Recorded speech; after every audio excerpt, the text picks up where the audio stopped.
파랑 노새, 빨강 노새, 까만 노새들이 마구 뛰어다니는 것이 아닌가. 바람같이 달리는 놈, 슬슬 가는 놈, 엉금엉금 기는 놈, 갑자기 멈추는 놈, 막 가다가 획 돌아서는 놈. 그것은 가지가지였다. 그런데도 그 중에 우리 노새는 없었다. 두 귀가 쫑긋하고 눈이 멀뚱멀뚱 크고 코가 예쁘고 알맞게 살이 찐, 엉덩이에 까맣게 연탄가루가 묻어 반질반질하고 우리 사촌 이모 머리채처럼 꼬리를 길게 늘어뜨린 우리 노새는 안 보였다. 어디까지 왔는지도 몰랐다. 차츰 다리가 아프기 시작했다. 배도 고프기 시작했다. 그러고 보면 나는 오늘 점심도 설친 채였다. 아이들하고 한참 놀다가 집에서 점심을 몇 술 뜨는 둥 마는 둥 하다가 아버지의 일이 궁금하여 연탄 공장에 갔었는데 그때 마침 아버지가 짐을 싣고 나오는 것이었었다. 그러나 나는 걸음을 멈출 수가 없었다. 노새를 찾아야 한다. 노새를 찾아야 한다는 마음이 내 걸음에 앞서 몇 번 고꾸라지기도 하였다. 더러는 어떤 신사 아저씨의 옆구리에 넘어지듯 부닥치기도 하였는데 그러면 그 아저씨는 이 녀석아 어쩌고 하면서 못마땅하게 쳐다보고 더러는 어떤 아주머니의 치마꼬리를 밟기도 하였는데 그러면 그 아주머니는 얘가 왜 이래? 눈을 어디 두고 다녀? 하면서 호통을 치기도 하였다. 그럴 때마다 나는 미안해요. 우리 노새를 찾느라고 그래요. 하고 뇌까렸으나 그것이 입 밖으로 말이 되어 나오지는 않았다. 입안이 메말라서 도무지 말을 하고 싶지도 않았다. 언뜻 내가 왜 이렇게 쏘다니고 있을까? 노새가 어디로 간지도 모르고 왜 이렇게 방황해야만 하는가 하는 생각이 없지도 않았으나 그런 마음에 앞서 내 눈은 부산하게 거리의 구석구석을 살피고 있었다. 그러고 보면 나는 그동안 우리 노새와 깊이 정이 들어 있는지도 몰랐다. 자다가도 바로 옆 마구간에서 노새가 투레질하는 소리, 발을 들었다 놓았다 하는 소리를 들으면 왠지 마음이 놓였고 길에서 놀다가도 저만치서 아버지에게 끌려오는 노새가 보이면 후딱 달려가 그 시커먼 엉덩이를 한번 두들겨 주기도 했다. 그러면 저도 날 알아보는지 그 큰 눈을 한번 크게 짓떠다가 내리곤 했다. 아이들은 그런 나를 더욱 놀려댔다. 비리비리 노새 새끼, 자지만 큰 노새, 그리고 나더러는 까마귀 새끼라고 말이다. 까마귀 새끼라는 것은 우리 아버지가 까맣게 연탄재를 뒤집어 쓰고 다닌 데서 그 아들인 나를 가리키는 말이다. 사실 아버지는 노상 시커먼 몰골을 하고 다녔다. 옷은 물론 국방색 신발도 어느새 깜장 구두가 되어 있었다. 손, 얼굴 할 것 없이 온몸이 검정투성이었다. 어쩌다가 행 하고 코를 풀면 콧물조차도 까맸다. 그런 가운데서도 눈 하나만은 퀭하니 크게 빛났다. 아이들은 그런 아버지를 보고 까마귀라고 불러댔으나 차마 대놓고 그러지는 못하고 만만한 나만 보면 까마귀 새끼라고 놀려댔다. 하지만 저희네들 아버지는 별것이었던가? 영길이네 아버지는 조그마한 기계와 연탄불을 피워가지고 다니면서 뻥소리와 함께 생쌀을 납작하게 눌러 튀겨내는 장사를 하고 있었고 종다리네 형님은 번데기 장수였다. 순철이네 아버지는 시장 경비원이었고 귀달래 아버지는 포장마차에서 장사를 하고 있었다. 그래서 우리는 영길이더러 뻥, 종다리더러는 뻔이라는 별명을 붙여주었으며 순철이 귀다리도 모두 하나씩 별명을 가지고 있었다. 그러니까 내가 까마귀 새끼라는 별명을 가지고 있다는 것은 어떻게 보면 당연한 것이고 별로 억울할 것도 없었다. 내가 집에 돌아온 것은 밤 10시도 넘어서였으나 아버지는 그때까지 돌아오지 않고 있었다. 할머니와 어머니는 동네 사람들의 귀뜸으로 미리 사건을 알고 있었던지 내가 들어서자 얼른 뛰어나오며 허겁지겁 물었다. 찾았니? 아버지는 어떻게 되셨어? 내가 혼자 들어서는 걸 보면 찾지 못한 것을 번연히 알면서도 어머니는 다그쳐 물어댔다. 어머니는 나에게 밥을 줄 생각도 하지 않고 한숨만 내리쉬고 올려쉬곤 하였다. 아버지가 돌아온 것은 통행금지 시간이 거의 되어서였다.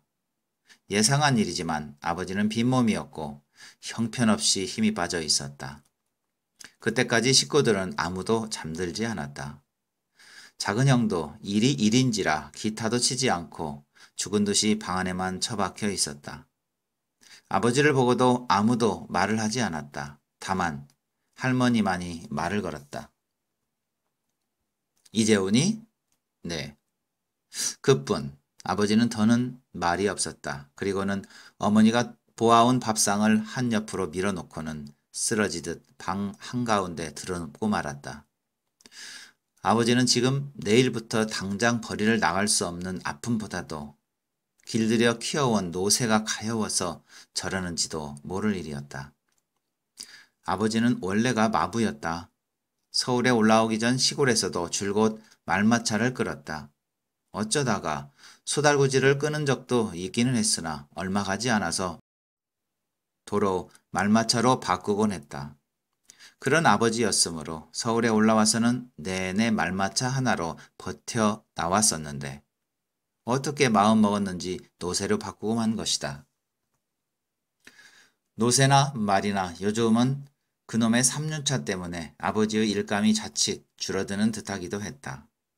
웬만한 오르막길도 끄떡없이 오르고 웬만한 골목 안 집까지도 드르륵 들이닥치니 아버지의 말마차가 위협을 느낌직도 했고 사실 일감을 빼앗기기도 했다. 그런데도 그때마다 아버지는 큰 소리였다. 휘발유 한 방울 안 나온 나라에서 자동차만 많으면 뭘 해? 마치 애국자처럼 말하는 것이었으나 나는 아버지의 그 말 뒤에 숨은 오기 같은 것을 느낄 수 있었다. 너무 고단해서였을까? 이날 밤 나는 앞뒤를 가릴 수 없을 만큼 깊이 잠에 빠졌던 것 같다. 골목에서 뛰어나온 노새는 큰 길로 나오자 잠시 망설이다가 곧 길 복판으로 뛰어들어갔다. 그러자 달려가고 달려오던 차들이 브레이크를 밟느라고 찍찍 소리를 냈으나 노새는 그걸 본체 만체하고 달렸다. 어디서 뛰어나왔는지 교통순경이 호루라기를 불며 달려오다가 노새가 가까이 오자 혼비백산해서 도망갔다.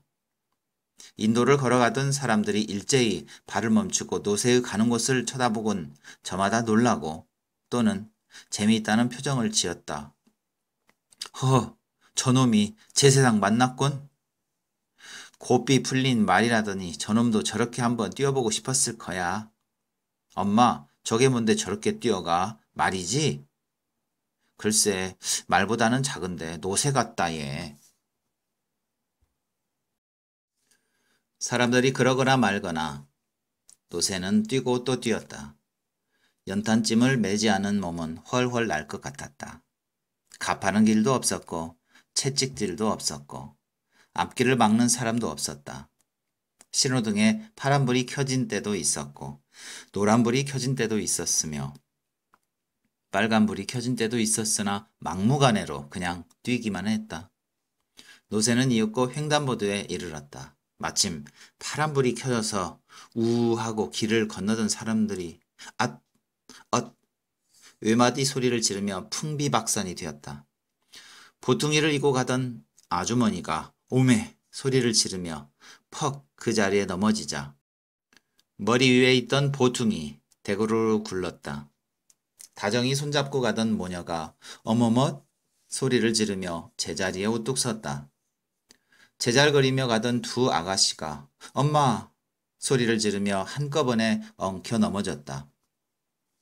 자전거에 맥주 상자를 싣고 기우뚱 건너가던 인부가 앞사람이 갑자기 뒷걸음질 치는 바람에 자전거의 핸들을 놓쳐 중심을 잃은 술 상자가 우르르 넘어졌다. 밍크 목도리에 몸을 휘감고 가던 아주머니가 나 몰라 하고 소리를 지르며 획 돌아서다가 자기도 모르게 옆에 있는 낯모르는 아저씨 품에 안겼다. 떼국이 잘잘 흐르는 잠바 청년 하나가 이때 워워 하면서 앞을 가로막았으나 노새가 앞다리를 번쩍 한번 들자 어쿠 소리를 지르면서 인도 쪽으로 도망갔다. 노새는 그대로 달렸다. 뒤미쳐 순경이 쫓아오는 소리가 나고 앵앵거리며 백차가 따라오고 있었다. 노새는 그러나 아랑곳하지 않았다. 노새는 어느덧 번화가에 들어서고 있었다. 여기는 아까의 횡단길보다도 더욱 사람이 많았다. 노새는 자꾸 자동차가 걸리는 것이 귀찮았던지 성큼 인도 쪽으로 방향을 꺾었다. 그러나 이번에는 더욱 요란스러운 혼란이 벌어졌다. 사람들은 달랑달랑하는 노새의 목에 달린 방울소리가 들릴 때는 호기심으로 그쪽을 쳐다보았다가도 금세 인파가 우우 이리 몰리고 저리 몰리고 하면서 눈앞에 노새가 뛰어오자 어쩔 바를 모르고 웩 소리를 지르며 달아나기에 바빴다. 분홍색 하일짝이 나뒹굴고 곱게 싼 상품 상자들이 이리저리 흩어졌다. 신사가 한쪽으로 급히 비키다가 콘크리트 전봇대에 이마를 찍고 군인이 앞사람의 발꿈치에 밟혀 기우뚱하다가 뒤에 오는 할아버지를 안고 넘어졌다. 배지를 단 여대생이 황망히 길 옆 제과점으로 도망치다가 안에서 나오던 청년과 마주쳐 나무토막 쓰러지듯 넘어지고 아이스크림을 핥고 가던 꼬마 둘이 얼싸안고 넘어졌다. 번화가 옆은 큰 시장이었다. 노새가 이번에는 그 시장 속으로 뚫고 들어갔다. 머리에 수건을 동이고 좌판 앞에 앉아있던 아낙매들이 아이고 이걸 어쩌지 하면서 벌떡 일어서는 것을 신호로 시장 안에 벌집 쑤신 듯한 소동이 사방으로 번져갔다. 콩나물통이 엎어지고 시금치가 흩어지고 도라지가 짓이겨지고 사과알이 대굴대굴 굴렀다. 미꾸라지통이 엎어지고 시루떡이 흩어지고 테토론 옷감이 나풀거리고 제주빌감이 사방으로 굴렀다. 갈치가 뛰고 동태가 날고 낙지가 미꾼둥미꾼둥 길바닥을 메웠다. 연락을 받고 달려왔는지 시장 경비원 두세 명이 이놈의 노새 하면서 앞뒤를 막았으나 워낙 젖먹던 힘까지 다 내서 길길이 뛰는 노새를 붙잡지는 못하고 저 노새 잡아라 저 노새 하고 외치며 이리 뛰고 저리 뛰고 할 뿐이었다. 골목을 뛰쳐나온 지 1시간이 지났을까? 노새는 시장 안에서 한바탕 북새를 떨고는 다시 한 길로 나왔다. 이 무렵에는 경찰에 비상이 걸렸는지 곳곳에 모자끈을 턱에까지 내린 경찰관들이 지키고 서 있었다. 서울 장안이 온통 야단이 난 모양이었다. 군데군데 무전차가 동원되어 자기네끼리 노새의 방향에 대해서 연락을 취하고 있었다. 그러나 노새는 미리 그것을 알고라도 있는 듯 용케도 경비가 허술한 길만을 찾아 잘도 달려갔다. 모가지는 물론 갈기며 어깨 쪽지 그리고 등허리에 땀이 비오듯 해서 내 다리에 물이 줄 흐르고 있었다. 검은 물이. 노새는 벌써 한강 다리를 건너고 있었다. 노새는 얼핏 좌우로 한강물을 한번 훑어보더니 여전히 뛰어가면서도 길게 심호흡을 하였다. 다리를 건너고 얼마를 가자 길이 넓어지고 앞이 툭 트였다. 고속도로였다. 노새는 돈도 안 내고 톨게이트를 빠져나가더니 그때부터는 다소 속도를 늦추었다. 그러나 절대로 뛰는 일을 멈추지는 않았다.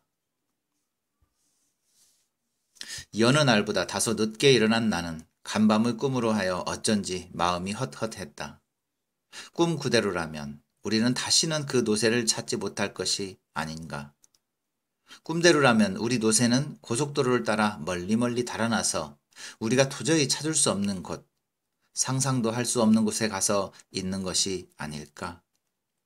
우리를 버리고 간 노새, 그는 매일매일 그 무거운 그 시커먼 연탄을 끄는 일이 지겹고 지겨워서 다시는 돌아오지 못할 자기의 보금자리를 찾아 영 떠나가 버렸는가.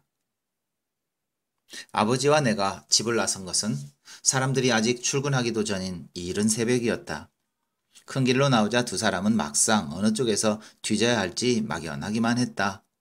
둘 중 아무도 말을 꺼내지 않았으나 부자는 잠깐 주춤하다가 동네와는 딴 방향으로 걷기 시작했다.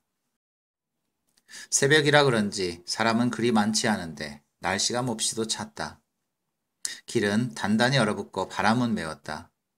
귀가 따갑게 아려온 듯하자 아랫도리로 냉기가 찰싹찰싹 달라붙었다. 아버지, 시장으로 가봐요. 나는 언뜻 간밤의 꿈이 생각났다. 시장은 왜? 혹시 알아요? 노새가 뛰어가다가 시장기가 들어 시장 쪽으로 갔는지. 나는 말해놓고도 좀 우스웠지만 아버지도 별 싱거운 녀석 다 보겠다는 듯이 시큰둥한 태도였다. 아버지는 키가 컸다. 그래서 그런지 급히 서둘지도 않고 보통 걸음으로 걷는데도 나는 종종 걸음을 쳐야 따라갈 수 있었다. 나는 할 수 없이 한 손을 내밀어 아버지의 손을 잡았다.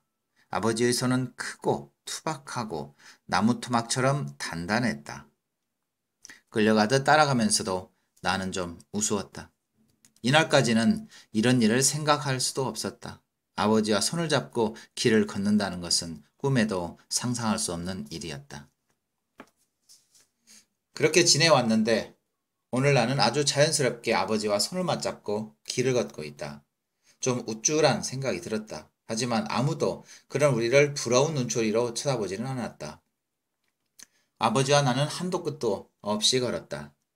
어느새 거리는 점심때쯤 되었고 눈발이 비치기 시작했다.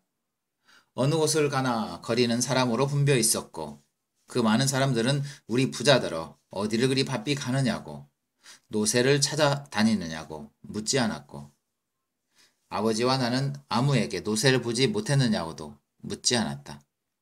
다리는 쇠사슬을 단 것처럼 무겁고 배가 고프고 쓰렸다. 나는 그런 우리가 옛날 얘기에 나오는 길 잃은 나그네 같다고 생각했다. 길은 멀고 해는 저물었는데 쉬어갈 곳이라고는 없는 그런 처지 같았다. 아무리 가도 인간은 나타나지 않고 멀리서 깜빡깜빡 비치는 불빛도 없었다. 보이는 이 거친 산과 들뿐 사람이나 노새는 보이지 않았다. 아버지와 내가 동물원에 들어간 것은 거의 해가 질 무렵이었다. 어떻게 해서 동물원에 들어오게 되었는지 나는 잘 기억해낼 수가 없다. 둘 중의 아무도 동물원에 들어가자고 말한 사람은 없었는데 어째서 발길이 이곳으로 돌려졌는지 모른다. 정처 없이 걷다가 마침 닿은 곳이 동물원이어서 그냥 대수롭지 않게 들어왔는지도 모르겠다. 하여튼 나는 희한한 곳에 다 왔다 싶었다. 내 경우 동물원에 와본 것은 지금까지 딱 한 번밖에 없었으니까. 그것도 어린이날 무료 공개한다는 바람에 동네 조물애기들과 함께 와본 것뿐이었다. 그때는 사람들에 치여 제대로 구경도 못했는데 지금 나는 구경꾼도 별로 없는 동물원을 더구나 아버지와 함께 오게 되었으니 참 가다가는 별일도 있는 것이구나 하였다. 남들 눈에는 한가하게 동물원 구경을 온 다정한 부자로 비칠 것이 아닌가. 동물원 안은 조용하고 을씨년스러웠다. 동물들은 제 집에 처박혀 있거나 가느다란 석양이 미치는 곳에 웅크리고 있거나 하였다. 막상 들어온 아버지는 그런 동물들을 별로 눈여겨보지 않았다. 동물들의 우리를 보다가 하늘을 보다가 할 뿐 눈에 초점이 없었다. 칠면조도 사자도 호랑이도 원숭이도 사슴도 그런 눈으로 건성건성 보고 지나갈 뿐이었다. 그러던 아버지가 잠시 발을 멈춘 곳은 얼룩말이 있는 우리 앞이었다. 얼룩말은 2마리였다. 아버지는 그러나 그 앞에서도 멍하니 서 있기만 하지 이렇다 할 감정의 표시를 하지 않았다. 나는 그런 아버지를 한번 쳐다보고 얼룩말을 한번 쳐다보고 하였다. 그러다가 아버지의 얼굴이 어쩌면 그렇게 말이나 노새와 닮았는지 모르겠다고 생각하였다. 그렇게 생각하고 보니 꼭 그랬다. 길게 째진 감정이 없는 눈이며 노상 벌름벌름한 코, 하마 같은 입, 그리고 덜렁하니 큰 귀가 그랬다.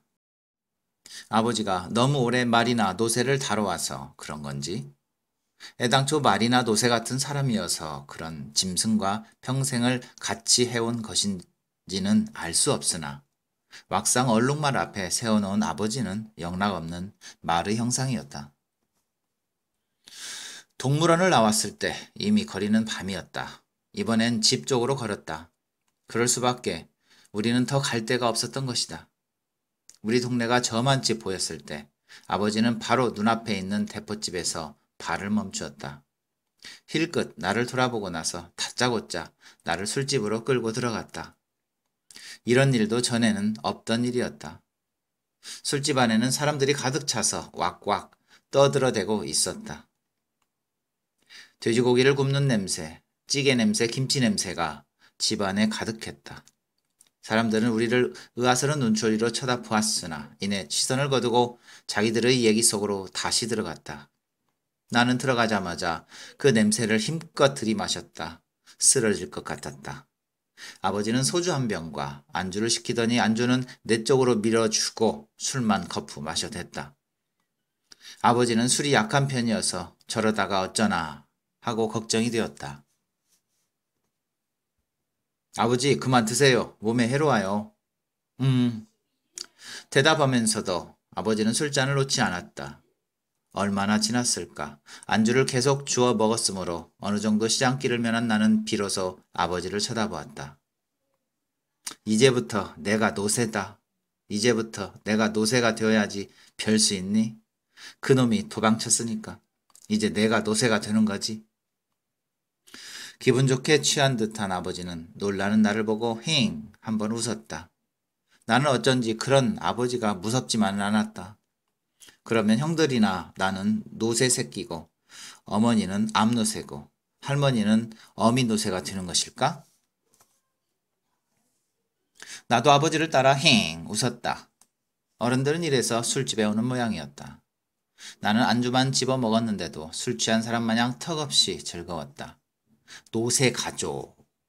노새 가족은 우리 말고는 이 세상에 또 없을 것이다. 그러나 그러한 생각은 아버지와 내가 집에 당도했을 때 무참히 깨어지고 말았다. 우리를 본 어머니가 허둥지둥 달려나와 매달렸다. 이걸 어쩌고 글쎄 경찰서에서 당신을 오래요. 그놈의 노새가 사람을 다치고 가게 물건들을 박살을 냈대요. 이걸 어쩌지? 노새는 찾았대? 아버지가 너무 오래 말이나 노새를 다뤄와서 그런 건지, 애당초 말이나 노새 같은 사람이어서 그런 짐승과 평생을 같이 해온 것인지는 알 수 없으나 막상 얼룩말 앞에 세워놓은 아버지는 영락없는 말의 형상이었다. 동물원을 나왔을 때 이미 거리는 밤이었다. 이번엔 집 쪽으로 걸었다. 그럴 수밖에. 우리는 더 갈 데가 없었던 것이다. 우리 동네가 저만치 보였을 때 아버지는 바로 눈앞에 있는 대포집에서 발을 멈추었다. 힐끗 나를 돌아보고 나서 다짜고짜 나를 술집으로 끌고 들어갔다. 이런 일도 전에는 없던 일이었다. 술집 안에는 사람들이 가득 차서 왁왁 떠들어대고 있었다. 돼지고기를 굽는 냄새, 찌개 냄새, 김치 냄새가 집안에 가득했다.